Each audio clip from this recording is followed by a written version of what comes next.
Welcome to Nanak classes. दोस्तों, Nanak classes के YouTube channel पे आपका स्वागत है। आज हम बात करेंगे 27 और 28 सितंबर 2020 के जितने भी most important Rajasthan current affairs के क्वेश्चन बनते हैं, आज हम उनका डिस्कस करेंगे। और कल संडे था, संडे के दिन आपको वीकली टेस्ट करवाया था, तो ये देखा मैंने कि वीकली टेस्ट में बहुत ही कम विद्यार्थी इसमें भाग लेते हैं। तो 1000 से 1500 विद्यार्थी देखते हैं और इस वीडियो को रोज़ 3000 के आसपास देखते हैं। तो आप टेस्ट में कम रुचि दिखाते हो, आप टेस्ट से डरते हो और भागते हो। तो अगर आपको कामयाब होना है तो आपको जो भी टेस्ट दिया जाता है उसको आप हल किया करो, क्वेश्चन कमेंट में जवाब दिया करो, ताकि आपकी तैयारी का पता चल सके। तो दोस्तों, वीडियो अच्छा लगे लाइक शेयर कर दिया करो, और अगर आप चैनल पे नए हैं तो इसको सब्सक्राइब करने के बाद इसके पास लगे बेल आइकन के घंटे को दबा दिया करो, ताकि आपके पास जो भी वीडियो हमारी अपलोड होती है नोटिफिकेशन पहुंच सके। तो स्टार्ट करते हैं। पहला क्वेश्चन है कि राजस्थान के किस विभाग को राष्ट्रीय पीएसक्यू अवार्ड दिया गया? राजस्थान के किस विभाग को राष्ट्रीय पीएसयू अवार्ड दिया गया? यानी पीएसयू इसका मतलब होता है पब्लिक सेक्टर अंडरटेकर अवार्ड दिया गया। तो ये राजस्थान रोडवेज को दिया गया। हमारी राजस्थान की जो रोडवेज है उसे यह अवार्ड दिया गया।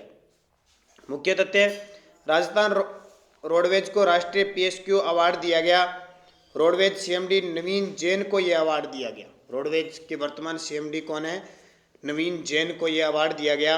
यह अवार्ड रोडवेज द्वारा कोरोना महामारी के दौरान 5 लाख से अधिक लोगों को अपने गंतव्य तक पहुंचाने के लिए दिया गया। कोरोना महामारी के दौरान आपको पता है प्रवासी लोग थे, इधर उधर पहुंचाया गया था, फ्री में पहुंचाया गया था। यह भी आपको पता है 5 लाख लोगों को पहुंचाया गया, इसलिए अवार्ड दिया। राजस्थान रोडवेज को यह award excellence in transport mobility category में दिया गया। किसमें? Excellence in transport mobility category में दिया गया। और ये अभी हाल ही में 5वां राष्ट्रीय पीएसक्यू समिट व अवार्ड का आयोजन किया गया था। वहाँ यह अवार्ड किसको? नवीन जैन को दिया गया था। और कौन से विभाग को? किस विभाग के? ये राजस्थान रोडवेज विभाग के। तो ये आपके लिए इंपॉर्टेंट क्वेश्चन है। हमारी रोडवेज हालांकि घाटे में चल रही है, इनके साथ लोक परिवहन भी चल रहे हैं, फिर भी देखो अवार्ड मिला और 5 लाख लोगों को इधर से उधर किया गया। और ये आपको पता ही है, RS 2021 foundation course start will 30 सितंबर से स्टार्ट होने जा रहा है अनअकैडमी प्लेटफॉर्म पर। तो जिसने ज्वाइन नहीं किया ज्वाइन करें, ऐप डाउनलोड करें। और उसके अलावा भी राजस्थान पुलिस रेट के लिए भी वहाँ पे प्री मॉक टेस्ट चल रहे हैं। इसके अलावा कोर्स भी सारा चल रहा है। मोक्ष क्लस योजना 2020 को किस राज्य में मंजूरी दी गई है? मोक्ष क्लस नाम से पता चल जाएगा। मोक्ष क्लस का मतलब क्या होता है कि मृतक के जो फूल होते हैं, मृतक की जो हड्डियां होती हैं, उन्हें विसर्जित करने के लिए किस राज्य ने मंजूरी दी है? राजस्थान राज्य ने। मुख्य तथ्य है, मुख्यमंत्री अशोक गहलोत ने 22 सितंबर को इसकी मंजूरी दी। कोविड-19 की वजह से मौत के बाद अपनों की अस्थियों के विसर्जन के लिए लोगों को इंतजार करना पड़ता था ना। लॉकडाउन में आपने देखा लोगों ने घर पे रख के महीना महीना निकाला था। इस योजना के तहत अब ऐसे लोग परिवार के 2 सदस्यों के साथ अस्थियां गंगा में प्रवाहित करने के लिए हरिद्वार राजस्थान राज्य पथ परिवहन निगम की बसों से निःशुल्क जा सकेंगे। ये देखो, अभी अवार्ड मिला है परिवहन को, राजस्थान रोडवेज को। और यहाँ देखो एक सुविधा और है, हरिद्वार जा सकते हैं या जहाँ भी आप उनका मोक्ष स्थान है, रोडवेज जो निगम की बसें हैं वो उन्हें फ्री में निःशुल्क जा सकेंगे। योजना में नोडल एजेंसी राज्य पथ परिवहन निगम होगा, जबकि वित्त पोषक देवस्थान विभाग होगा। पूरे खर्चे की व्यवस्था देवस्थान विभाग ही करेगा। इसका लाभ आयकर दाता और सरकारी कर्मचारियों छोड़कर अन्य सभी ले सकेंगे। हर किसी के लिए नहीं है, एक दो जो कर्मचारी है और आयकर दाता है उनके लिए लाभ नहीं मिलेगा, बाकी जो लोग हैं उनको लाभ मिलेगा। एक अस्थि कलश के साथ मृतक के परिवार के अधिकतम 2 सदस्य जा सकेंगे। तो ये शुरुआत क्वेश्चन क्या है? मोक्ष कलश योजना 2020 राजस्थान सरकार ने, और इसकी घोषणा मुख्यमंत्री अशोक गहलोत ने की है। तीसरा क्वेश्चन देखिए, अंतर्राष्ट्रीय मैच और आईपीएल के लिए तैयार हो रहा बरकतुल्ला खां स्टेडियम राजस्थान के किस जिले में है? बहुत इंपॉर्टेंट क्वेश्चन। अब तक हमारे राजस्थान में सिर्फ जयपुर के अंदर SMS स्टेडियम है, जो स्वामी मान सिंह स्टेडियम है, वहीं आईपीएल और अंतर्राष्ट्रीय मैच होते रहे हैं। लेकिन अब दूसरा तैयार हो चुका है, कौन सा? बरकतुल्ला खां स्टेडियम है कहाँ पे? ये क्वेश्चन एग्जाम में पक्का आने वाले एग्जाम में पूछा जाएगा। तो जोधपुर के अंदर, ठीक है। ये लगभग अब तैयार हो चुका है। आगे 2000 कहा जा रहा है 2022 का आईपीएल यहाँ हो सकता है, यानी निर्माणाधीन है, चल रहा है, अभी इसकी प्रक्रिया चल रही है, थोड़ी बहुत अभी तक इसमें कमी पड़ी है। तो जोधपुर केंद्र है। मुख्य तथ्य, राजस्थान क्रिकेट एसोसिएशन के अध्यक्ष कौन है? वैभव गहलोत ने 2022 में बरकतुल्ला खां स्टेडियम में आईपीएल मैचों का आयोजन करवाने की तैयारियां कर ली है, यानी अंतर्राष्ट्रीय मैच भी होंगे और आईपीएल होंगे, लेकिन कब तक इंतजार करना पड़ेगा? 2022 तक। तो क्वेश्चन आ सकता है कि बरकतुल्ला खां स्टेडियम देश के किस राज्य में है, राजस्थान में, या जिला पूछे तो जोधपुर में। अब जोधपुर की बात आई तो एक बात आपको रोज बताऊंगा मैं, कोई भी जिले का आज बताऊंगा मैं। जोधपुर में एक माता है आई माता। कौन सी माता? आई माता, जिनका मंदिर है बिलाड़ा जोधपुर में, और इनका जन्म हुआ था अंबापुर गुजरात में, लेकिन कहाँ की देवी है ये? जोधपुर की। कौन सी माता? आई माता। बचपन का नाम जीजीबाई, बचपन का नाम था जीजीबाई। सिरवी जाति के क्षत्रियों की कुल देवी है ये, सिरवी जाति के क्षत्रियों की कुल देवी है। और इनके मंदिर को दरगाह कहते हैं, बहुत बार एग्जाम में आ गया। मंदिर है उसको तो दरगाह कहते हैं, जो थान है उसको बडेर कहते हैं, थान को बडेर कहते हैं और मंदिर को दरगाह कहते हैं। और इनके मंदिर में मूर्ति नहीं है, इनके मंदिर में मूर्ति नहीं है। यहाँ जो दीपक जलता है उससे केसर टपकती है। क्वेश्चन बहुत बार आता है कि दीपक की ज्योति से केसर टपकती है, किस माता के? आई माता के। मंदिर कहाँ पे? बिलाड़ा जोधपुर में। सिरवी जाति की कुल देवी है, बचपन का नाम जीजीबाई था। मंदिर को दरगाह और थान को बडेर कहा जाता है। तो ये जोधपुर से बात आई है, तो आई माता का मैंने बता दिया। सचिया माता है, नागणेची माता है, चामुंडा माता है, लटियाली माता है, ये सारी माताएं कहाँ पे है? जोधपुर के अंदर है। तो एक स्टैटिक जीके से क्वेश्चन बन जाता है। भाजपा राष्ट्रीय अध्यक्ष जेपी नड्डा यानी जगत प्रकाश नड्डा ने राजस्थान के किस भाजपा विधायक को राष्ट्रीय उपाध्यक्ष नियुक्त किया है? राजस्थान के किस भाजपा विधायक को राष्ट्रीय उपाध्यक्ष नियुक्त किया है? तो वसुंधरा राजे सिंधिया। मुख्य तथ्य देखिए, भाजपा राष्ट्रीय अध्यक्ष है जगत प्रकाश नड्डा, इन्होंने किसका स्थान लिया? अमित शाह का। अपनी नई टीम घोषणा की, उसमें बहुत सारे सचिव बनाए हैं, मंत्री बनाए हैं, और उसमें 12 राष्ट्रीय उपाध्यक्ष बनाए हैं पूरे देश में, जिनमें वसुंधरा जो विधायक है हमारे राजस्थान से, कहाँ से? झालरापाटन झालावाड़ से विधायक वसुंधरा राजे को भी उपाध्यक्ष बनाया गया। हम बात सिर्फ राजस्थान ही कर रहे हैं। जबकि राजस्थान से राज्यवर्धन सिंह राठौड़ को पार्टी का राष्ट्रीय प्रवक्ता बनाया गया है, यानी जैसे सुमित पात्रा टीवी वगैरह में आते हैं ना, एंकर वगैरह, तो उन्हें राष्ट्रीय प्रवक्ता बनाया गया। राज्यवर्धन सिंह राठौड़ जानते हो हमारे राजस्थान के निशानेबाज है, और पिछली मोदी सरकार में ये खेल मंत्री भी रहे थे, पता ना आपको। और अब ये जयपुर ग्रामीण से क्या है? सांसद है। तो राज्यवर्धन सिंह राठौड़ को तो राष्ट्रीय प्रवक्ता बनाया गया है, और वसुंधरा राजे सिंधिया को उपाध्यक्ष बनाया गया, क्योंकि 12 राष्ट्रीय उपाध्यक्षों में से एक इनका नाम आता है। तो दोनों ही आपके लिए इंपॉर्टेंट। और हमारे राजस्थान में भाजपा के राष्ट्रीय अध्यक्ष कौन है?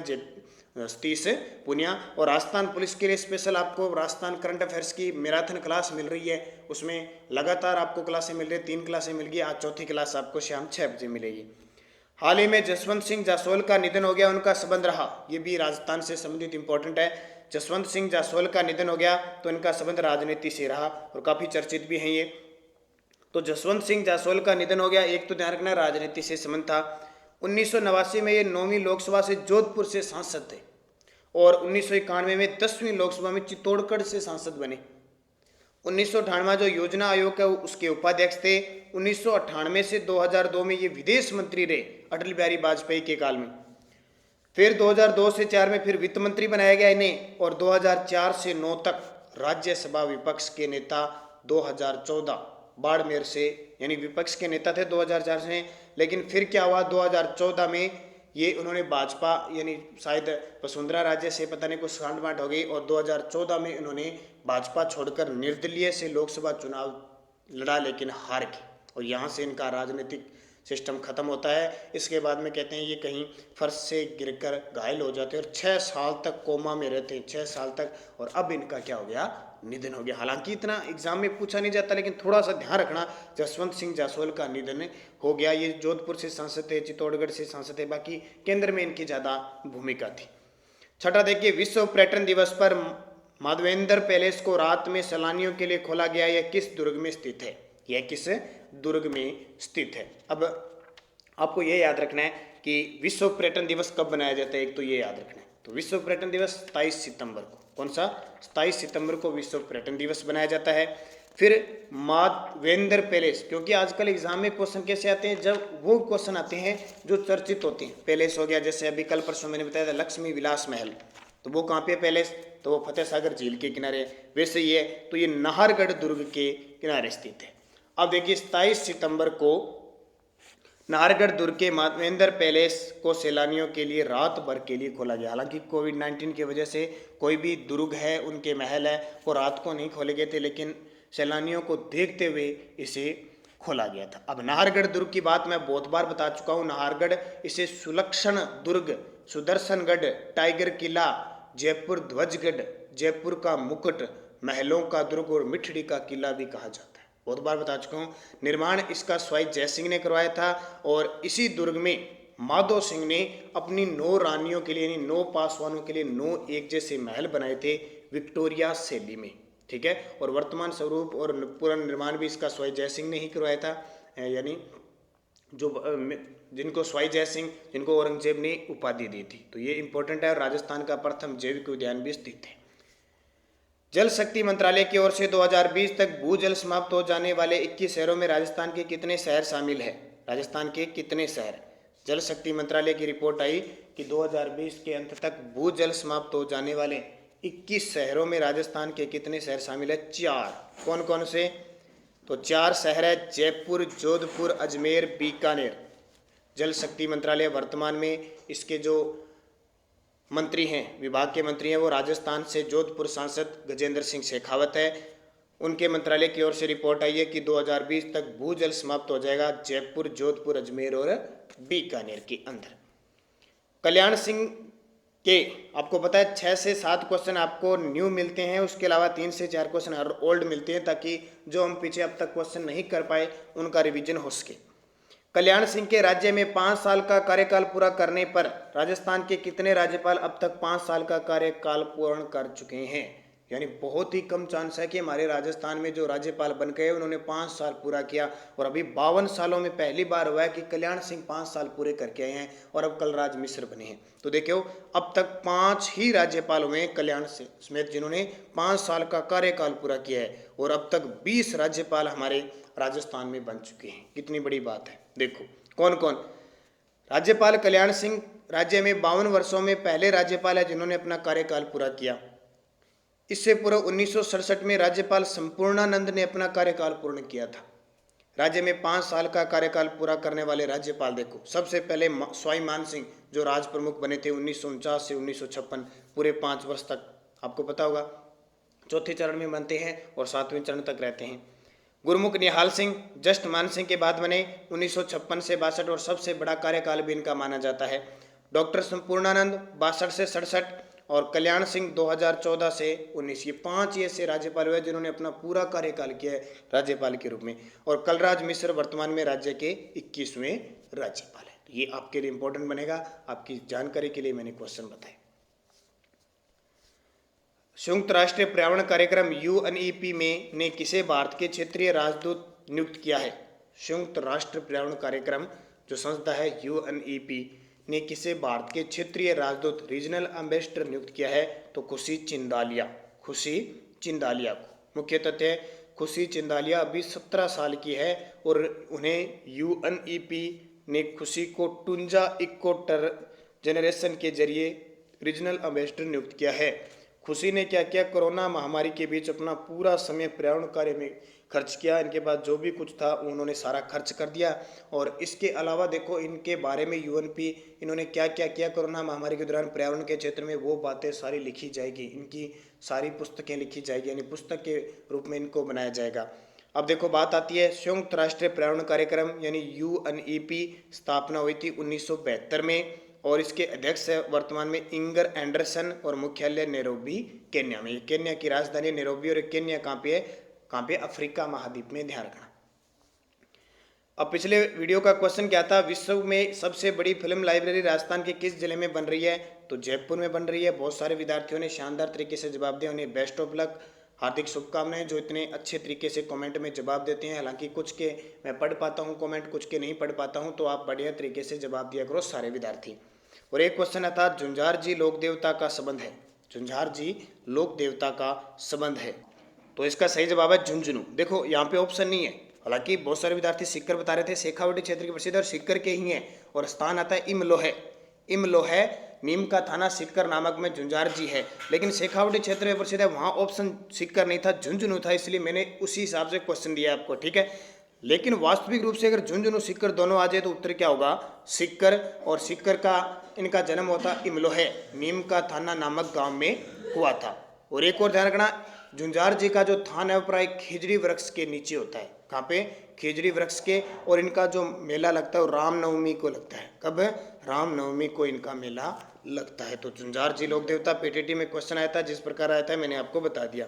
अब वीडियो के लास्ट में मैं आपसे क्वेश्चन पूछता हूं, जिनके जवाब आपको कमेंट बॉक्स में देने हैं। झूमर बावड़ी राजस्थान के किस जिले में है? अलवर, सीकर, सवाईमाधोपुर, जयपुर। झूमर बावड़ी बहुत इंपॉर्टेंट है, किस जिले के किस स्थान पर है मुझे कमेंट करके बताओगे। और एक क्वेश्चन, राजस्थानी चित्र शैली की शुरुआत किस शैली से हुई? ये भी पीटेट के अंदर क्वेश्चन आया था। राजस्थानी चित्र शैली की शुरुआत किस शैली से हुई? मेवाड़ शैली, मारवाड़ शैली, कोटा शैली, आमेर शैली। सही जवाब आपको कमेंट बॉक्स में देना है। और जिस विद्यार्थी को जनवरी से जुलाई 2020 की करंट अफेयर्स की ई बुक चाहिए, ई बुक का मतलब PDF है, इसका आप प्रिंट निकाल सकते हो, वीडियो के डिस्क्रिप्शन में लिंक मिलेगा, वहाँ से आप खरीद सकते हो, पेटीएम, व्हाट्सअप, पेटीएम, गूगल पे या फ़ोनपे से। अगर आपको वहाँ दिक्कत आती है तो नंबर 8094496272 पर भी आप व्हाट्सअप करके, वहाँ भी आप पेटीएम से या पैसे 50 रुपये दे के सीधा व्हाट्सअप से PDF ले सकते हो। इसके अलावा स्पेशल करंट अफेयर्स की हमारी तीसरी क्लास मिल चुकी है आपको, 3 क्लासें हो चुकी है, उसमें स्पेशल राजस्थान की क्लास है और आज चौथी क्लास मिलेगी, और 6 महीने का करंट अफेयर्स उपलब्ध है। और अब सितंबर महीना चल रहा है, जैसे सितंबर महीना पूरा होगा 30 सितंबर, आपको इस संडे को पूरे 100 क्वेश्चन सितंबर महीने के प्राप्त हो जाएंगे। और PDF इसकी टेलीग्राम पर नानक क्लासेस स्टडी अड्डा ग्रुप में आपको प्राप्त होती है। तो धन्यवाद दोस्तों, जय हिंद, जय भारत।